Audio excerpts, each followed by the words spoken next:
میرا شوہر اتنی محنت کرتا ہے, کماتا ہے, برکت نہیں ہوتی. برکت کیوں ہوگی؟ بے برکتی تو تیری وجہ سے ہے. تو نے سر کا دوپٹہ گلے میں لٹکایا تو اس وقت تیرے گھر میں برکت ہوگی کیسے؟ اور سن لو, آپ تعویذ کے انبار گھر میں لگا لو, کبھی برکت نہیں ہو سکتی, کیونکہ نحوست تو تمہارے کھلے سر کی وجہ سے ہے. اور یہ میں نہیں کہہ رہا ہوں, بلکہ صاحب روح البیان نے لکھا ہے. اگر یہ بات لکھی نہ ہوتی تو میرے اندر بیان کرنے کی ہمت نہ ہوتی. نبی کی موجودگی میں عورت کے سر سے دوپٹہ ہٹے تو وہاں سے رحمت کے فرشتے چلے جاتے ہیں. تمہیں پتا ہے اے خاتون جنت کی کنیزوں, جس وقت ابراہیم علیہ السلام کو آگ میں ڈالا جا رہا تھا, ابراہیم علیہ السلام کو آگ میں ڈالا جا رہا تھا, تو آگ میں ڈالنے کا طریقہ کیا تھا؟ انہوں نے منجنیق بنائی تھی.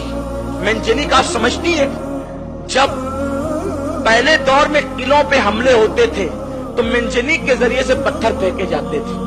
انہوں نے منجنیق بنائی تھی. منجنیق وہ تھی کہ آگے ایک پائپ رہتا تھا اور ایک رسہ رہتا تھا.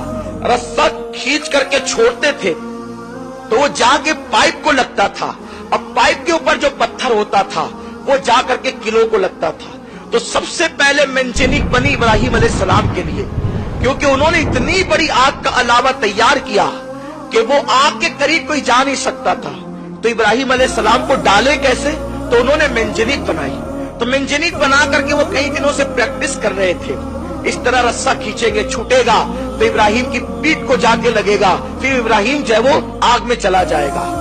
لیکن جس وقت ابراہیم علیہ السلام کا کرتا اتار کر ان لوگوں نے منجنیق پر ابراہیم علیہ السلام کو بٹھایا اور رسہ کھینچا, تو اب رسہ ان سے کھینچاتا نہیں تھا.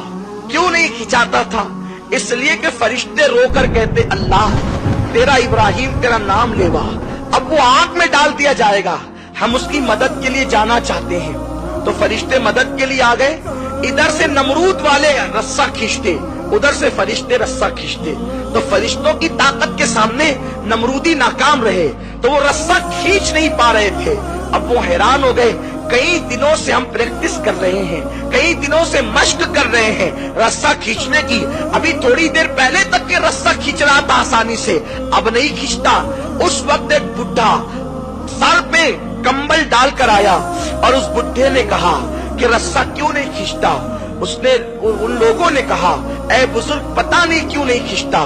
تو اس وقت اس بڈھے نے کہا, ایک کام کرو, 10-12 عورتوں کو بلا کر کے لاؤ. 10-12 عورتیں بلا کر لائی گئی. اس وقت اس نے کہا, نمرودی اس عورتوں سے اس بڈھے نے کہا, اپنے سر سے دوپٹہ ہٹا لو اور اپنے گلے میں لٹکا لو. تو ان لوگوں نے دوپٹہ جیسے ہی ہٹایا وہ رسہ کھینچ گیا. وہ رسہ کیوں کھینچا؟ اس لیے کہ جب عورت سر سے دوپٹہ ہٹا دیتی ہے تو رحمت کے فرشتے وہاں سے چلے جاتے ہیں. تو اب ابراہیم علیہ السلام کی مدد کے جو رحمت کے فرشتے آئے تھے وہ دوپٹہ سر سے ہٹنے کی وجہ سے چلے گئے. حالانکہ وہاں اللہ کا پیغمبر موجود ہے. پیغمبر کی موجودگی کے باوجود اگر عورتیں سر سے دوپٹہ ہٹا دیں تو رحمت کے فرشتے وہاں سے چلے جاتے ہیں. تو کیا تمہارے گھر میں کوئی پیغمبر ہے؟ کوئی تمہارے گھر میں کوئی صحابی ہے؟ تمہارے گھر میں کوئی ولی ہے؟ نادانو, تمہاری تکلیفوں کا علاج صرف تمہارے پردے میں ہے. پردے میں رہ کر دیکھو, پھر میرے اللہ کی قدرت دیکھنا, اس کے کرم کی بارشیں دیکھنا. سنو, اللہ اکبر, جن کے گھروں میں برکتوں کا نزول ہوا, جن کے گھر سے کائنات کو خیرات ملی, جن کے گھر سے ولایت تقسیم ہوئی, جن کے گھر سے امامت تقسیم ہوئی, جن کے گھر سے نعمتیں تقسیم ہوئی, وہ گھر سیدہ فاطمہ الزہرا کا گھر ہے. سیدہ فاطمہ کی زندگی دیکھ لو.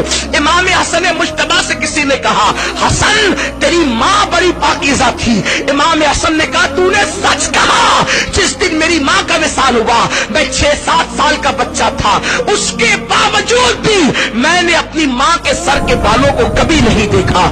جو مائیں اپنے ننھے بچوں سے بھی اپنے سر کے بالوں کو چھپاتی تھی ان گھروں سے خیرات تقسیم ہوتی تھی, اور جو مائیں اجنبی مردوں کو بھی سر دکھاتی ہے پھر اس گھر سے خیرات نہیں بٹتی, اس گھر میں خیرات مانگی جاتی.